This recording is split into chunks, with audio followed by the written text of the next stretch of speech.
আল্লাহর দরবারে হাজির হবে ফেরেশতাকে আল্লাহ পাক বলবেন, এ মালায়েকা ফেরেশতারা বলো, এত রাত্রিতে গভীর রাত্রিতে কোথায় গিয়েছিলে তোমরা?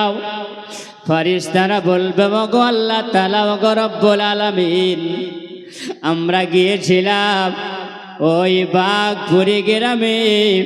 এমন একটা মজলিস ছিল, আর ওই মজলিসে আল্লাহ তোমার আর তোমার রাসূলের গুণগান করছিল। বাঘপুরি গ্রামের মানুষেরাও, দিন দরদি মুসলমানেরাও, তারা বসে বসে বসে বসে ওই সময় আল্লাহ তোমার নামে তাসবিহ করছিল। বারবারে তারা সুবহানাল্লাহ পড়তেছিল। আমার দয়ার নবীর উপরে তারা দুরূদ ও সালাম পড়তেছিল। ওগো আল্লাহ, আমরা না থাকতে পেরে বাঘপুরে গ্রামে গিয়ে হাজির হয়েছিলাম।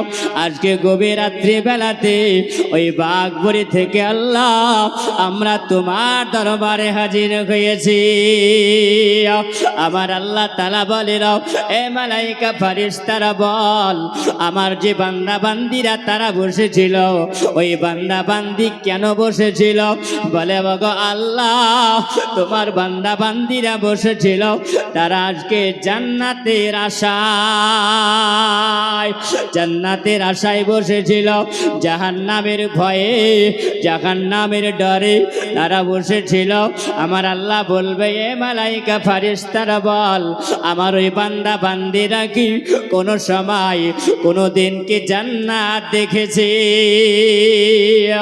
তারা বলবে, ফেরেশতারা বলে, ওগো আল্লাহ, না না, তোমার বান্দা বান্দিরা জান্নাত কোনোদিন দেখেনি। আল্লাহ বলবে, এ ফেরেশতারা বল, আমার ওই বান্দা বান্দিরা কি জাহান্নাম দেখেছে? তাই জাহান্নামে ডরে তারা বসেছিল। ফেরেশতারা বলবেন, আল্লাহ না, তারা তো জাহান্নামও দেখেনি। তবে মালায়েকা ফেরেশতা বল, যখন তারা জান্নাত দেখলো না, জাহান্নাম দেখলো না, তারা মাহফিলে বসে থাকলো। বলে, ওগো আল্লাহ, তারা না দেখে বিশ্বাস করেছে, জোরে বলো।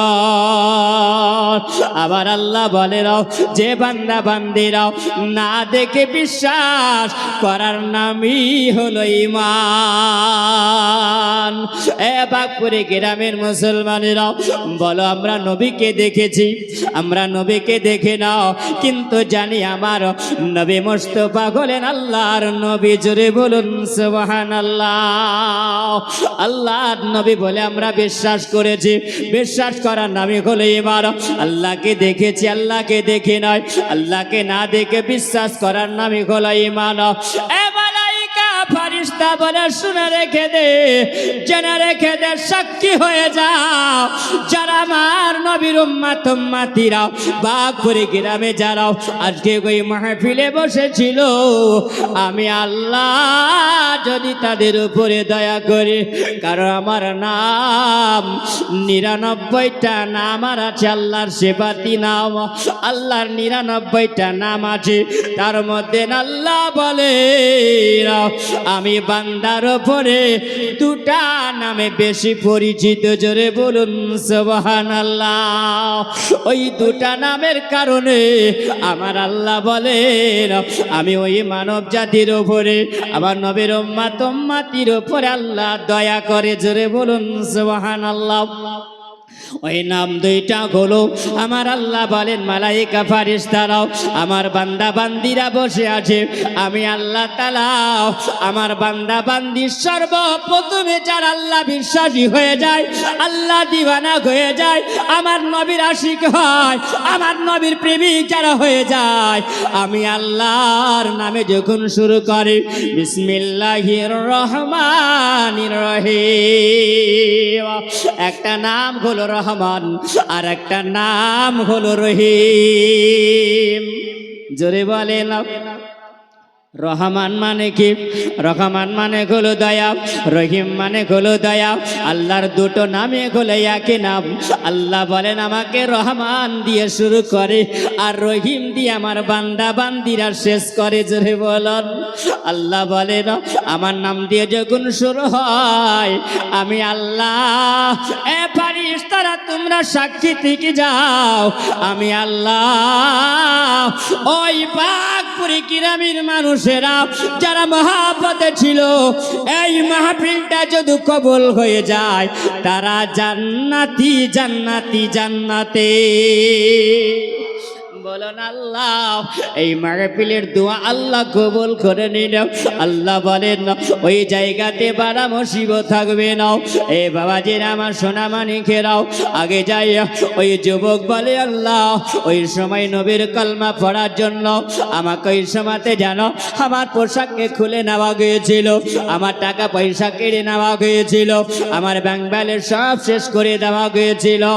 আমার দয়ার নবী জন্য বলেন হাবিব গো, আপনি যখন ওই মক্কা নগরে আপনি যখন কালেমার দাওয়াত দিয়ে দাও, আবার নবী মুস্তাফাকে তারা তায়েফবাসীরা এমন ভাবে আমার নবীকে পাথর মেরেছিল, আবার নবী কালেমার দাওয়াত দিতে গিয়া তারা পাথর জড়িয়া রক্ত ঝরিয়েছিলেন আমার নবী। আমার বাগপুরে গ্রামের মানুষেরাও জোয়ান যুবকেরা শুনে রাখো, আমার নবীর মহাব্বতে তারাও বিবিকে ত্যাগ করে দিয়েছিল, আমার নবীর মহাব্বতে তারা দুনিয়ার সমস্ত কিছু সম্পদ ত্যাগ করেছে, সব ছেড়ে দিয়েছে।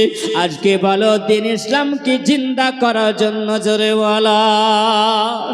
আবার নবী আজকে কোরআনকে জিন্দা করার জন্য, কোরআনকে আজকে টিকিয়ে রাখার জন্য, কোরআনকে জারি রাখার জন্য আজকে আমার নবী মুস্তাফা লোগো লাগান করে দিয়েছেন। আবার নবী রক্ত ঝরিয়েছে, সাহাবীরা রক্ত ঝরিয়েছে।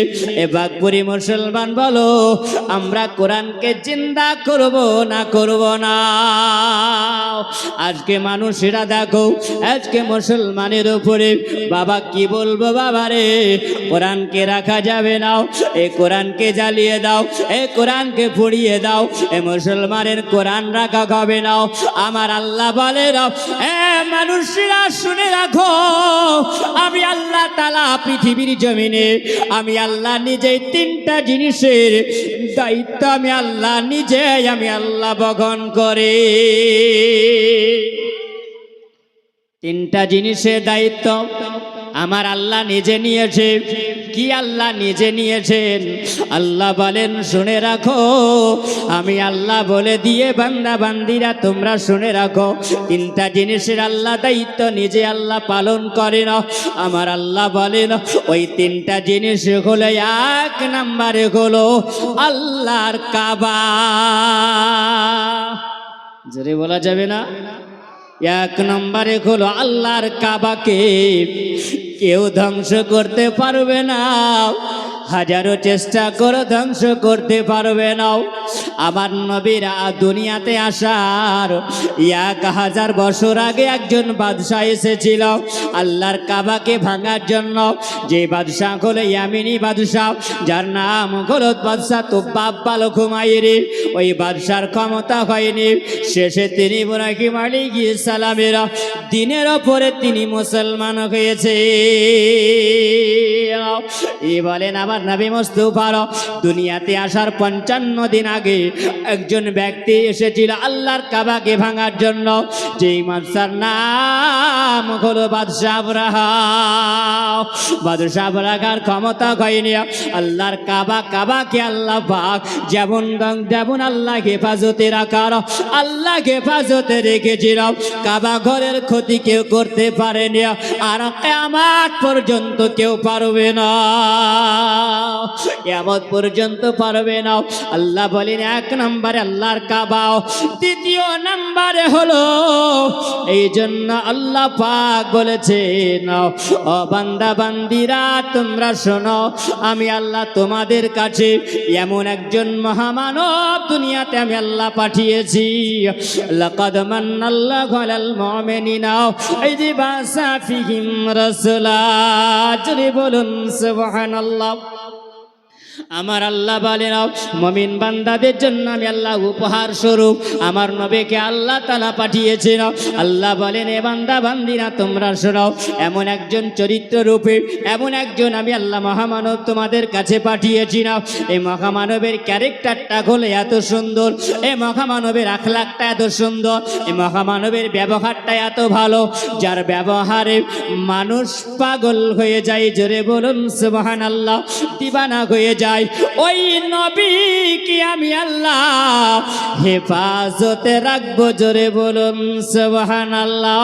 ওই নবীর কেউ ক্ষতি করতে পারবে না, ওই নবীকে কেউ মার্ডার করতে পারবে না। কেন বাবাকে এই জন্য আবার নবী যখন ইসলামের দাওয়াত দেওয়ার জন্য আমার নবী গেলেন, সবাই মানুষেরা আবার নবীকে এমন ভাবে পাথরের আঘাত করেছিল, আবু জেহেল উতবা গোতাইবা তারা এমন ভাবে আমার নবীকে মেরেছিলেন, আবার নবীকে লঘুলাহান করেছিলেন, আবার নবী পাথর রক্ত জড়িয়েছিলেন শরীর দিয়াও। বাগপুরি গ্রামে জওয়ান যুবকেরা আবার সোনামানিকেরা শোনো, আবার নবী মুস্তাফা সাল্লাল্লাহু তাআলা আলাইহি ওয়াসাল্লাম যখন তারা মার্ডার করার জন্য তারা একটা মিটিং করলো, এই মুহাম্মদকে রাখা যাবে না, মুহাম্মদকে শেষ করে দিতে হবে। তারা মিটিং করেনি, তারা মিটিং করেছিল। বাপ সুবহানাল্লাহ, নবীর একটু আলোচনা করব ভাবছি। সুবহানাল্লাহ। আগে আসেন। 3 নম্বরে আল্লাহ পাক হেফাজতে রাখবেন, কেউ ক্ষতি করতে পারবে না। জোরে বলুন সুবহানাল্লাহ। 3 নম্বরে কি? 3 নম্বরে হলো সুবহানাল্লাহ পবিত্র কোরআন। জোরে বলেন, ইন্না নাহনু নাযালনা যিকরা ওয়া ইন্না লাহু লাহাফিজুন। জোরে বলুন সুবহানাল্লাহ। এ বাপ, যুবক, সোনামানিকেরা শোনো, আল্লাহ পাক বলেছেন এই পবিত্র কোরআনকে আমি আল্লাহ পাক নিজেই হেফাজতে রাখি। জোরে বলুন সুবহানাল্লাহ। কিয়ামত পর্যন্ত একটা হরফ, একটা জাবার, একটা জের, পেশ, অক্ষর কেউ পরিবর্তন করতে পারবে না। আর এই পবিত্র কোরআনের দ্বিতীয় কোরআন কেউ বের করতে পারবে না। জোরে বলুন সুবহানাল্লাহ। একজন সায়েন্স বলেছে এই কোরআনকে, কোরআনের দ্বিতীয় কোরআন বের করতে হবে। দ্বিতীয় কোরআন যদি বের করতে হয় তাহলে এই কোরআন সম্পর্কে জানতে হবে, কম্পিউটারকে জিজ্ঞাসা করতে হবে। যখন জিজ্ঞাসা করার জন্য কোরআনকে রিসার্চ করতে লাগলো, আরম্ভ করলো, করতে করতে বলে কোরআনের দ্বিতীয় কোরআন বের করতে হবে। কম্পিউটারে ঢোকানো হলো, কম্পিউটার বলছেন হ্যাঁ দ্বিতীয় কোরআন বের করা যাবে। আচ্ছা বলো, যদি দ্বিতীয় কোরআন বের করা যায় তাহলে মানুষের মুখে যারা কোরআনের বিরোধী করে সেই মানুষের মুখে হাসি ফুটবে না? ফুটবে না? ফুটবে। কারণ যারা কোরআনী দুশমন যারা হবে তারা বলবে কোরআনের দ্বিতীয় যদি বের হয় মুসলমানকে এবার জব্দ করতে পারা যাবে। বলবে না? বলবে না? বলবে, তারা লাফালাফি করবে। কম্পিউটারে যেমনি ভরেছে, কম্পিউটার বলছেন হ্যাঁ এ কোরআন দ্বিতীয় কোরআন বের করা যাবে, সম্ভব হবে। সবারই মুখে হাসি ফুটে গেল, কারণ মুসলমানকে